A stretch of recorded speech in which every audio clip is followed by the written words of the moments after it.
Right ఇంకా breaking news చూస్తున్నాం. Delhi liquor scam కేసులో ఎమ్మెల్సీ కవితకు బెయిల్ మంజూరైంది. ఈడీ కేసులో కవితకు సుప్రీంకోర్టు బెయిల్ మంజూరు చేస్తుంది.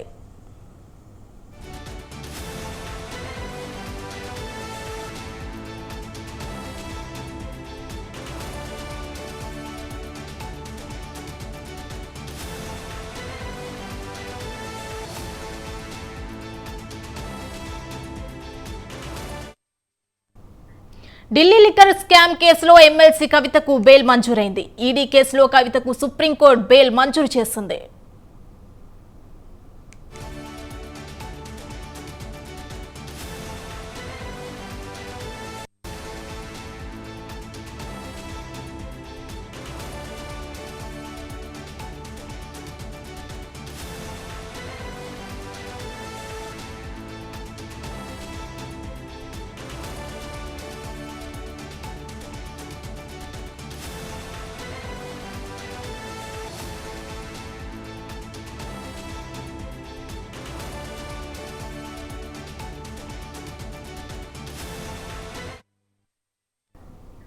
ఢిల్లీ లిక్కర్ స్కామ్ కేసులో ఎమ్మెల్సీ కవితకు బెయిల్ మంజూరైంది. ఈడీ కేసులో కవితకు సుప్రీంకోర్టు బెయిల్ మంజూరు చేసింది. బెయిల్ ఇవ్వాలన్న కవిత పిటిషన్పై గంటన్నర పాటు వాదనలు సాగాయి. కవిత తరపున న్యాయవాది ముకుల్ రోహిత్గి వాదనలు వినిపించారు. ఈడీ, సిబిఐ తరపున ఎస్వి రాజు వాదనలు వినిపించారు.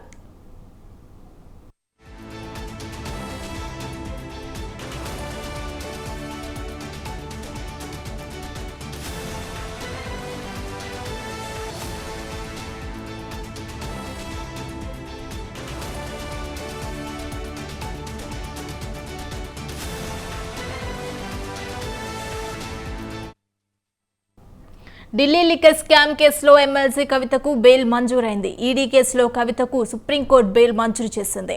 బెయిల్ ఇవ్వాలన్న కవిత పిటిషన్పై గంటన్నర పాటు వాదనలు సాగాయి. కవిత తరపున న్యాయవాది ముకుల్ రోహత్గి వాదనలు వినిపించారు. ఈడీ, సిబిఐ తరపున ఎస్వి రాజు వాదనలు వినిపించారు.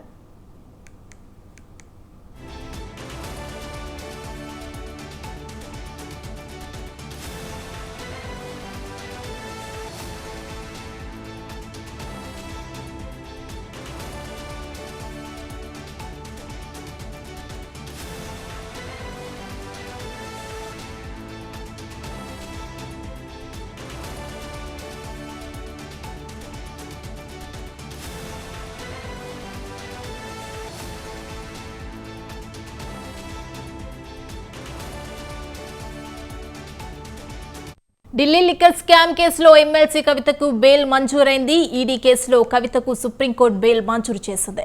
బెయిల్ ఇవ్వాలన్న కవిత పిటిషన్పై గంటన్నర పాటు వాదనలు సాగాయి. కవిత తరపున న్యాయవాది ముకుల్ రోహత్గి వాదనలు వినిపించారు. ఈడీ, సిబిఐ తరపున ఎస్వి రాజు వాదనలు వినిపించారు. అయితే 5 నెలలుగా తీహార్ జైల్లో ఉన్న ఎమ్మెల్సీ కవితకు ఊరట లభించింది. సుప్రీంకోర్టు బెయిల్ మంజూరు చేస్తూ తీర్పునిచ్చింది. కవిత తరపున లాయర్ ముకుల్ రోహిత్గి వాదనలు వినిపించారు. కవిత ఎవరిని బెదిరించలేదని, కవిత దేశం విడిచి పారిపోరని, ఆమెకు బెయిల్ పొందే అర్హత ఉందని చెప్పారు. ఇక ఇదే అంశంపై మరింత సమాచారం మా ప్రతినిధి పవన్ మరింత సమాచారం అందిస్తారు. పవన్ చెప్పండి, కవితకు బెయిల్ మంజూరైనట్టు తెలుస్తోంది, అప్డేట్స్ ఏంటి? మొత్తానికి సుప్రీంకోర్టులో కవిత బెయిల్ పిటిషన్ పైన కవితకు కొంత ఊరట లభించింది. ఈడీ కేసులో కవితకు బెయిల్ మంజూరు చేస్తూ సుప్రీంకోర్టు కూడా మధ్యంతర ఉత్తర్వులు జారీ చేసింది. అయితే ఇంకా సిబిఐ కేసులో సంబంధించి ఇంకా బెయిల్ రావాల్సి ఉంది. దీనిపైన కూడా వాదనలు కూడా కొనసాగుతున్నాయి. అయితే సిబిఐ, ఈడీ తరఫున ఎస్వి రాజు యొక్క వాదన కూడా వినిపించారు. ముఖ్యంగా చూస్తే కవితకు సంబంధించి ఢిల్లీ లిక్కర్ స్కామ్లో పూర్తిగా హస్తం ఉంది. అంతేకాకుండా 100 కోట్ల రూపాయలు సౌత్ నుంచి ఢిల్లీకి వెళ్ళాయి, అక్కడ చేతులు మారాయని చెప్పి కూడా ఈడీ, సిబిఐ తరఫున ఎస్వి రాజు యొక్క వాదన కూడా వినిపించిన పరిస్థితి కూడా చూస్తున్నాము. కానీ ఇక్కడ కవిత తరఫున న్యాయవాది ముకుల్ రోహత్గి చాలా వ్యాఖ్యలు కూడా చేశారు. ఎందుకంటే 100 కోట్ల రూపాయలు చేతులు మారాయంటున్నారు, కానీ ఎక్కడ కూడా 1 రూపాయి కూడా రికవరీ చేయలేదు. అంతేకాకుండా దీనికి సంబంధించి కవిత బెయిల్ ఇవ్వాల్సిందే, ఎందుకంటే ఇప్పటికే మనీష్ సిసోడియాకు బెయిల్ వచ్చింది. కవిత ఒక ప్రజాప్రతినిధి, ఎమ్మెల్సీ, ఆమె ప్రజలకు సేవ చేయాల్సిన అవసరం ఉంది కాబట్టి ఆమెకు బెయిల్ ఇవ్వాలి. అంతేకాకుండా ఈడీ, సిబిఐ తరఫున కూడా కొంత వాదనలు కూడా వినిపించారు. అయితే ఇందులో మాత్రము కవితకు బెయిల్ ఇస్తే ఢిల్లీ లిక్కర్ స్కామ్లో పూర్తిగా సాక్ష్యాధారాలన్నీ కూడా తారుమారవుతాయి, అంతేకాకుండా సాక్షులను కూడా బెదిరిస్తారు అనేది మాత్రము ప్రధానంగా ఇందులో ఈడీ తరఫున కావచ్చు, సిబిఐ తరఫున ఈ యొక్క వాదనలు కూడా వినిపించారు. అయితే వాదనలు విన్న నేపథ్యంలో ఎక్కడ కూడా సాక్షులను బెదిరించిన దాఖలాలు లేదు. ఒకవేళ సాక్షులను బెదిరిస్తే పోలీస్ స్టేషన్లో కేసు నమోదు కావాల్సి ఉంటుంది, కానీ ఎక్కడ కూడా ఒక కేసు కూడా నమోదు కాలేదని చెప్పి కూడా కవిత తరఫున ముకుల్ రోహిత్గి యొక్క వాదనలు కూడా వినిపించారు. ఎందుకంటే కవితకు సంబంధించి సిబిఐ 4 నెలల అరెస్ట్ చేయగా ఈడీ ఇప్పుడు 5 నెలలుగా అరెస్ట్ చేసింది. వీరంతా కూడా ఇప్పటికీ కవిత తిహార్ జైల్లోనే ఉన్నారు. అయితే ఈ నేపథ్యంలో చూస్తే కవిత కూడా ఆరోగ్యం సరిగ్గా లేదు, పూర్తిగా దీనికి సంబంధించి ఆమె అనారోగ్యంతో బాధపడుతుందనేది మాత్రము ప్రధానంగా ఇందులో వాదన కూడా వినిపించిన పరిస్థితి కూడా చూస్తున్నాము. మరోవైపు అరుణ్ రామచంద్ర పిల్లై అప్రూవర్గా మారిన నేపథ్యంలో కవితకు సమ్మన్లు ఇచ్చినప్పుడు తను అప్రూవర్గా ఎందుకు ఉపసంహరించుకున్నారు, అయితే ఈ నేపథ్యంలో కవితకు 45 సెక్షన్ ఎందుకు వర్తించదు అనేది మాత్రము ప్రధానంగా సుప్రీంకోర్టు కూడా దీన్ని ప్రశ్నించిన పరిస్థితి కూడా చూస్తున్నాము. అయితే కేసులో బెయిల్ పొందిన వారంతా కూడా అప్రూవర్గా మారి యొక్క బెయిల్ పొందారు. ఒకవైపు బుచ్చిబాబు కూడా ఈ కేసులో అప్రూవర్గా మారాడు, అతను ఎందుకు నిందితుడిగా తేల్చలేదని చెప్పి కూడా సుప్రీంకోర్టు కూడా ఇటు ఈడీ సిబిఐ యొక్క న్యాయవాదిని ప్రశ్నించింది. అంతేకాకుండా మాగుంట శ్రీనివాసరెడ్డికి కూడా అప్రూవర్గా మారి యొక్క బెయిల్ కూడా తీసుకున్న పరిస్థితి చూస్తున్నాము. అయితే కేసులో అంతా కూడా అప్రూవర్గా మారి యొక్క బెయిల్ పొందుతున్నారని చెప్పి కూడా కవిత తరఫున న్యాయవాది కూడా ఈ యొక్క సుప్రీంకోర్టులో తమ వాదనలు కూడా వినిపించారు. అయితే ఇందులో దీనికి సంబంధించి యొక్క పూర్తిగా యొక్క వాదనలు విన్న కోర్టు ఈడీకి సంబంధించిన నేపథ్యంలో యొక్క బెయిల్ కూడా మంజూరు చేసింది. అయితే మొదటగా ఈడీ అరెస్ట్ చేసిన నేపథ్యంలో అయితే ఈడీకి సంబంధించిన దానిపైనే సుప్రీంకోర్టు పరిగణలోకి తీసుకున్న దాని తర్వాతనే యొక్క బెయిల్ కూడా మంజూరు చేసింది. అయితే దాని తర్వాత ఇప్పుడు సిబిఐ దానికి సంబంధించి కూడా మరికొద్ది సేపట్లో యొక్క సుప్రీంకోర్టు తన జడ్జిమెంట్ కూడా ఇవ్వనుంది. ఎందుకంటే ఈడీ తరఫున మొదటగా ఈడీ అరెస్ట్ చేసింది కాబట్టి ఈడీకి సంబంధించిన కేసులో సుప్రీంకోర్టు బెయిల్ మంజూరు చేసింది. తర్వాత ఇప్పుడు సిబిఐ కేసు సంబంధించి కూడా మరికొద్ది సేపట్లో సుప్రీంకోర్టు తన ఉత్తర్వులు కూడా జారీ చేసే అవకాశం కూడా చాలా స్పష్టంగా కనిపిస్తుంది. ఎందుకంటే 150 రోజులు ఇప్పటికే జైల్లో ఉంది. అంతేకాకుండా ఈ కేసుకు సంబంధించి ఇన్వెస్టిగేషన్ కూడా పూర్తి అయిపోయింది. ఇప్పటికే ఈ యొక్క ఛార్జ్షీట్ కూడా దాఖలు చేశారు. ఎక్కడ కూడా కవితకు ఆపోజిట్గా సాక్ష్యాలు మాత్రం సేకరించలేదు. కేవలం ఇందులో ఎవరైతే అరెస్ట్ అయ్యారో వారిని బలవంతంగా కవిత పేరు చెప్పి మరి వారిని పూర్తిగా కవితను అరెస్ట్ చేశారని చెప్పి కూడా కవితకు సంబంధించిన న్యాయవాది కూడా ముకుల్ రోహిత్గి యొక్క వాదనలు వినిపించిన నేపథ్యం కూడా చూస్తున్నాము. అంతేకాకుండా కవిత వాడిన ఫోన్స్ అన్నీ కూడా ఇప్పటికే ఈడీకి కూడా సమర్పించింది. అయితే ఎక్కడ కూడా దీనికి సంబంధించిన డేటా రిట్రీవ్ చేయలేదు. ఎందుకంటే కవిత కేవలం డిలీట్ మాత్రమే చేసింది అనేది మాత్రము ప్రధానంగా ఈ యొక్క కవిత తరఫున న్యాయవాది కూడా చెప్తున్న పరిస్థితి చూస్తుంటే, మరోవైపు ఈడీ మాత్రం ఈ ఫోన్స్ మాత్రము ఆమె వాడినే కావు, ఇతరులకు సంబంధించిన ఫోన్స్ తమకు ఇచ్చారు అనేది మాత్రము ప్రధానంగా ఈ యొక్క వాదనలు కూడా వినిపించిన పరిస్థితి చూస్తున్నాము. అయితే ఓవరాల్గా 1.5 గంటల సేపు యొక్క వాదనలు కూడా వినిపించింది, వాదనలు కొనసాగాయి. అయితే ఇందులో మాత్రం సుదీర్ఘంగా వాదనలు కొనసాగించాలని చెప్పి కూడా ఈడీ సిబిఐ తరఫున కూడా న్యాయవాది కోరడంతో సుదీర్ఘంగా వాదనలు వినిపించే అవకాశం లేదు. ఇందులో షార్ట్ ఒపీనియన్ దీనికి సంబంధించి కూడా పూర్తిగా వాదనలు కొనసాగాలని చెప్పి కూడా సుప్రీంకోర్టు కూడా న్యాయమూర్తి కూడా చెప్తున్న పరిస్థితి చూస్తున్నాము. అయితే ఓవరాల్గా కవిత బెయిల్ పిటిషన్ సంబంధించి ఈరోజు ఉదయం నుంచి కూడా చాలా ఉత్కంఠంగా కొనసాగుతున్న పరిస్థితి చూస్తున్నాము. అయితే కవిత బెయిల్ రావడంతో కొంత ఊరట కూడా లభించింది. ఇప్పటికే బీఆర్ఎస్ సంబంధించిన ముఖ్య నేతలు కావచ్చు, ఇటు ఎమ్మెల్యేలు కేటీఆర్తో పాటు హరీష్ రావు ముఖ్య నేతలు ఇప్పటికే ఢిల్లీకి కూడా చేరుకొని సుప్రీంకోర్టు యొక్క వాదనలను కూడా చాలా ఆసక్తిగా ఎదురు చూస్తున్నారు. ఎందుకంటే ఇప్పటికే సిబిఐ కావచ్చు, ఈడీ తమ వాదనలు వినిపించినప్పుడు ఇప్పటికే లీగల్ ఒపీనియన్ కూడా తీసుకున్నారు. వారు ఏ విధంగా వాదన వినిపిస్తే మరోవైపు కవిత తరఫున న్యాయవాదులు ఏ విధంగా వారికి సంబంధించిన యొక్క వాదనలను ఎదుర్కోవాలని దానిపైన కూడా ఇప్పటికే లీగల్ ఒపీనియన్ కూడా తీసుకున్న పరిస్థితి చూస్తున్నాము. మొత్తానికి ఓవరాల్గా చూస్తే ఈరోజు సుప్రీంకోర్టులో పూర్తిగా దీనికి సంబంధించి వాదనలు చాలా వాడివేడిగా కొనసాగాయి. మరికొద్ది సేపట్లో కూడా సిబిఐ సంబంధించి దానిపైన కూడా కొంత ఆ యొక్క సుప్రీంకోర్టు తన నిర్ణయాన్ని కూడా ప్రకటించనుంది. అయితే ఈరోజు మాత్రం 2 కేసుల్లో బెయిల్ వస్తే మాత్రము కవిత తీహార్ జైలు నుంచి కూడా బయటకు వచ్చే అవకాశం ఉంది. కాబట్టి ఈ నేపథ్యంలో సంబంధించి సుప్రీంకోర్టు కూడా సిబిఐ కేసుకు సంబంధించి కూడా ఎక్కడా కూడా సిబిఐ కవితకు ఆపోజిట్గా సాక్ష్యాధారాలు మాత్రము సేకరించలేదు.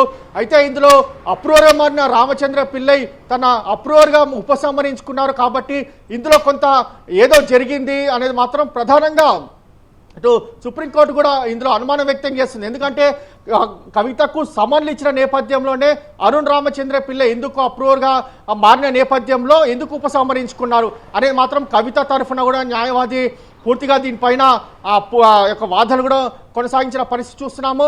మొత్తానికి ఓవరాల్గా సుప్రీంకోర్టులో మాత్రము ఈ యొక్క కవిత బెయిల్ పిటిషన్ పైన కూడా చాలా ఉత్కంఠ నేపథ్యంలో ఈడీ కేసులో సుప్రీంకోర్టు బెయిల్ మంజూరు చేసింది. అయితే ఇంకా ఎలాంటి షరతులు దీనికి సంబంధించి పెట్టింది అనేది మాత్రము వేచి చూడాల్సిన పరిస్థితి కూడా కనిపిస్తుంది.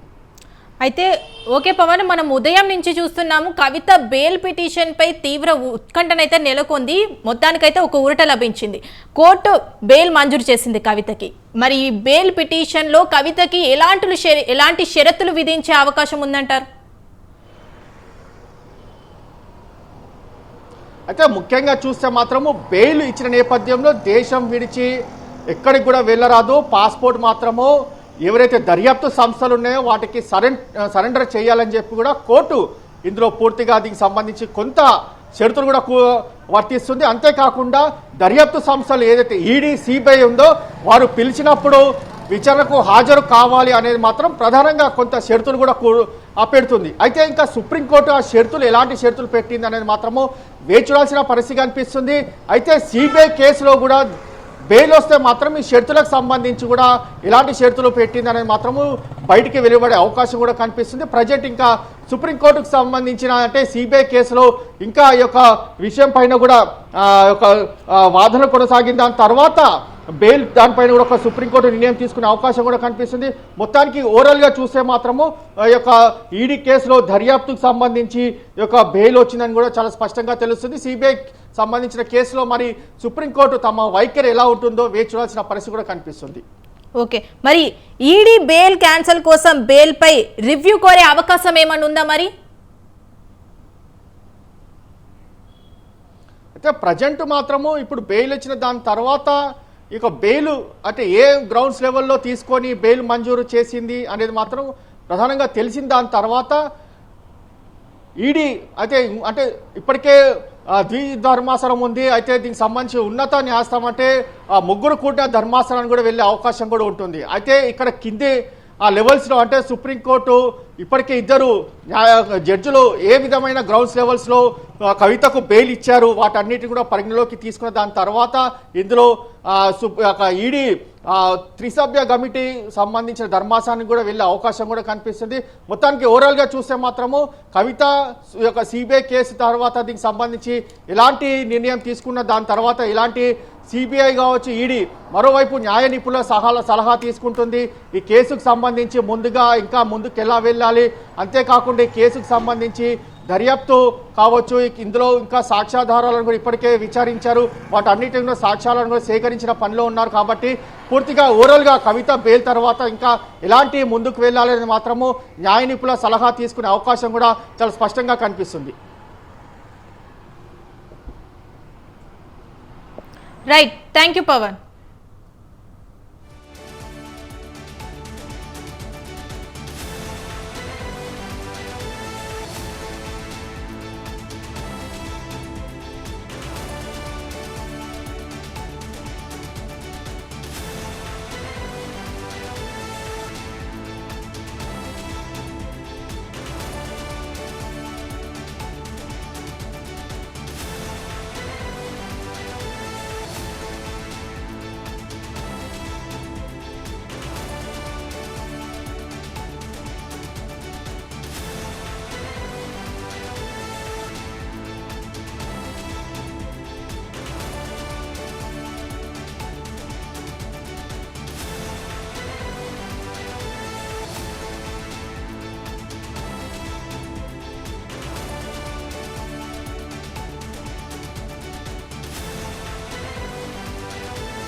బీఆర్ఎస్ ఎమ్మెల్సీ కవిత బెయిల్ పిటిషన్పై ఉత్కంఠ నెలకొంది. సుప్రీంకోర్టులో బెయిల్ పిటిషన్లపై విచారణ కొనసాగుతోంది.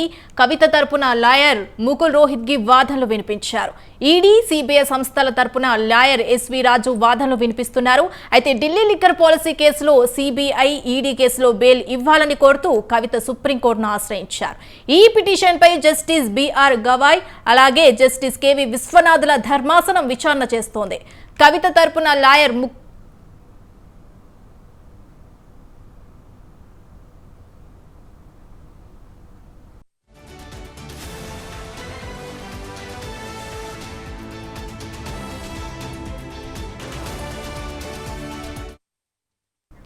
ఢిల్లీ లిక్కర్ స్కామ్ కేసులో నిందితురాలిగా ఉన్న ఎమ్మెల్సీ కవితకు సుప్రీంకోర్టు బెయిల్ మంజూరు చేసింది. ఆమె దాఖలు చేసిన బెయిల్ పిటిషన్పై జస్టిస్ బిఆర్ గవాయ్ అలాగే జస్టిస్ విశ్వనాథ్లతో కూడిన ధర్మాసనం విచారించింది. కవిత తరపున న్యాయవాది ముకుల్ రోహిత్కి వాదనలు వినిపించారు. ఈడీ, సిబిఐ తరపున ఎస్వి రాజు వాదనలు వినిపించారు. బెయిల్ పిటిషన్పై గంటన్నర పాటు వాదనలు సాగాయి. ఇరువైపుల వాదనలు విన్న ధర్మాసనం కవితను బెయిల్ మంజూరు చేసింది.